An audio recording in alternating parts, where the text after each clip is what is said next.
Now that we're done with a discussion about international trade, we are well suited to discuss exchange rates. What are exchange rates? Basically, exchange rates are a way to express one currency in the form of another currency. For example, I can say $1 is equal to £2.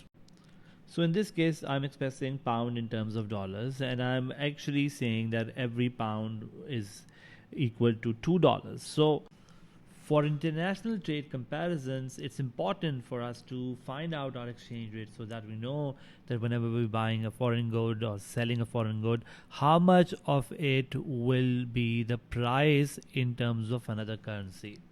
Now, I want to distinguish here the difference between the internal value of money versus external value of money. Internal value of money is simply our inflation or domestic purchasing power. We've done that in another chapter where we discussed that whenever the internal value of money goes up, the purchasing power goes up. Now, what is the difference between external value of money and internal value of money? Well, external value of money is simply your exchange rate. Now, this is the value of the currency expressed in terms of another currency, and we're doing it in order for us to find out the value of the currency for international trade. Now, when you look at the exchange rate of different countries, every country may have what we call a different regime or system going on. So the way a country is basically managing its exchange rate is called the exchange rate regime or system, and there are three main kinds of systems that we study. One is what we call our fixed exchange rate regime, the second one is our floating exchange rate regime, and the last one is what we call a managed exchange rate, sometimes also called a dirty float. So let's start off with the first one, which is what we call a floating exchange rate regime. In a floating exchange rate, the value of the currency is therefore determined by what we call the demand for and supply of the currency. In other words, we say it is determined through the market forces of demand supply. There is no government intervention, and buyers and sellers of the currency will, through market forces of demand supply, determine the value of the exchange rate. Now let's look at first the demand for the currency, understand that, and then look at the supply of the currency, and then figure out how the exchange rate is determined in this regime. The demand for the currency is looked at from the perspective that this is the demand by foreign residents or anyone who wants to buy, for example, the goods of a country but not living in that country. So let's say we're looking at demand and supply for pounds. So we're going to express our currency in terms of dollars. So on my y-axis, I'm going to write US value of pounds, because I'm going to look at how pounds is going to behave as compared to the US currency, and on the x-axis I'm going to write quantity of pounds. So we're looking at demand for pounds and we're comparing it, the value of the pound in terms of dollar.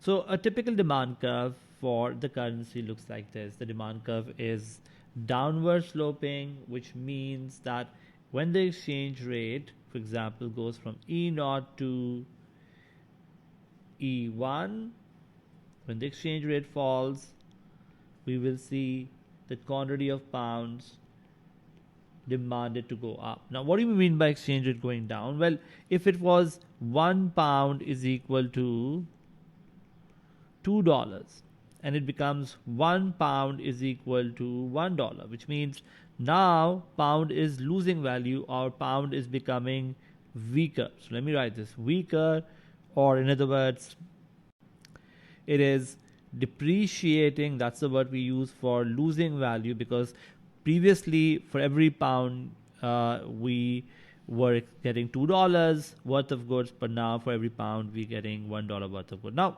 what is happening is that when the pound is becoming weaker, or for example we can say our exchange rate is going down, there is a higher quantity demanded of pounds. So let me write this: higher quantity demanded of pounds. So why is that happening? That when the value of the exchange rate goes down, there are a lot more people demanding. Well, understand that this demand is coming from the foreign residents, right? So, if, for example, if I'm a US consumer who wants to buy UK goods, previously for every pound worth of good, I used to pay $2.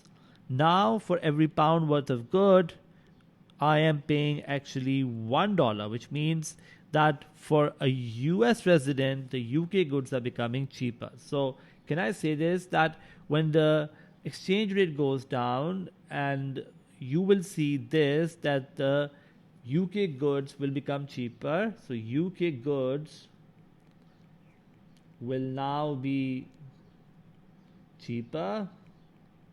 I can say, in other words, price of UK exports, exports will go down, which would mean people will be very happy with this news who are buying UK goods, because now they're becoming cheaper. They will buy more, or let me write this, foreign consumers will buy more of UK goods, and that in turn would mean quantity of pounds demanded will go up.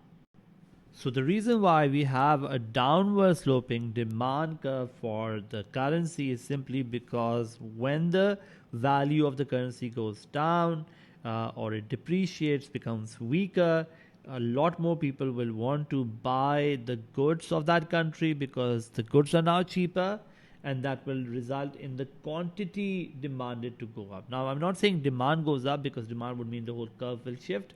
Quantity demanded means a movement along the demand curve, because I move from point A to point B. That is happening because the price or the exchange rate is going down. So when the pound becomes cheaper in the foreign market, you'll see a lot more exports to happen. A lot more people will want to travel to, for example, UK. A lot more people will want to, for example, buy UK goods or even study in the UK, primarily because the exchange rate is going down. So by lowering the exchange rate, or by weakening of the pound, we are actually making our exports to go up. Now let's look at the supply of the currency, because with the demand and supply we can determine the exchange rate. When you look at the supply of the currency, again, let's draw the axis. We're looking at basically US value of pounds on my y-axis and quantity of pounds on my x-axis. So if you look at a typical supply curve for any currency, the supply curve is upward sloping. Now, upward sloping means that when the exchange rate goes up from, let's say, E0 to E1, and let's say E0 is 1 pound is equal to $1, to E1, which is 1 pound is equal to $2. So when the exchange rate goes up or becomes stronger, or in other words, appreciate, that's another word that we use whenever we're using a free floating exchange rate. So when the exchange rate appreciates, your quantity of pounds supplied is apparently going up. So when I move from point A to B, I'm looking at my exchange rate to become stronger, but at the same time, quantity of pounds supplied is going up. So why does it happen?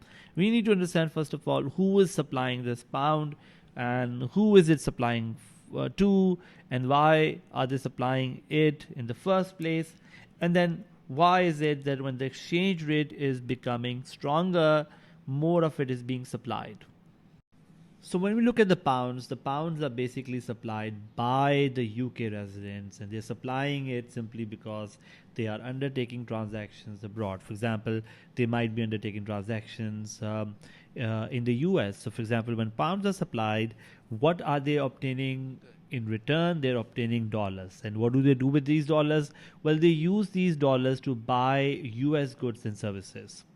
So we can say that the supply of pounds is simply the demand of dollar. As when we are buying the US goods, we need to supply our currency. So let's see what happens when the exchange rate goes up. So when the exchange rate was 1 pound is equal to $1, and it goes to 1 pound is equal to $2, which means that pound is becoming stronger. Why? Because for every pound now, somebody is getting not $1 but $2 worth of good.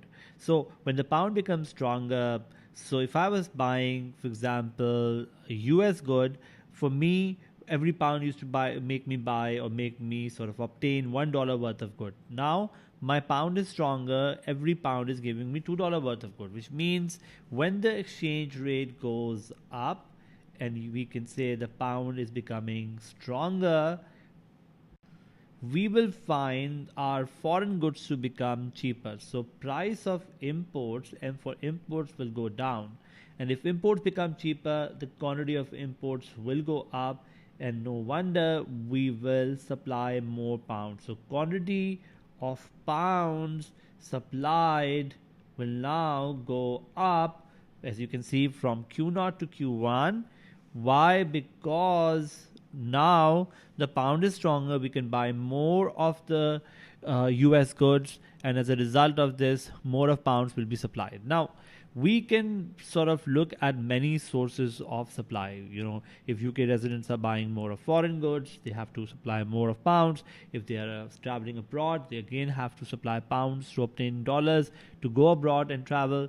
If a UK investor is purchasing foreign assets, again, that will also be a reason for UK residents to supply pounds, so quantity supply pounds of supplying pounds will go up. So we need to understand this, that whenever a UK resident is undertaking any foreign transactions, he's supplying pounds. So it is the supply of pounds that generates the demand for another currency.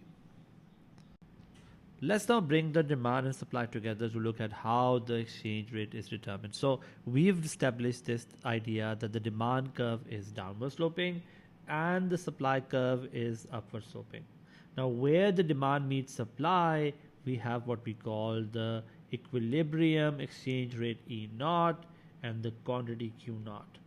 Now any changes in this demand and supply can also change our exchange rate. For example, let's say demand goes up for some reason, we will see the exchange rate to appreciate from E0 to E1 and the quantity of pounds to be supplied to go up. Similarly, if the supply goes up, we can see the exchange rate to fall. So for example, if the supply curve shifts to the right, something like this, supply curve shifts to the right, the exchange rate will fall to, for example, E1, and the quantity of pounds to be demanded will go up. So the changes in the demand and supply of the currency will basically change the exchange rate, and that is how the exchange rate is determined in the market forces of demand supply or in a free floating exchange rate.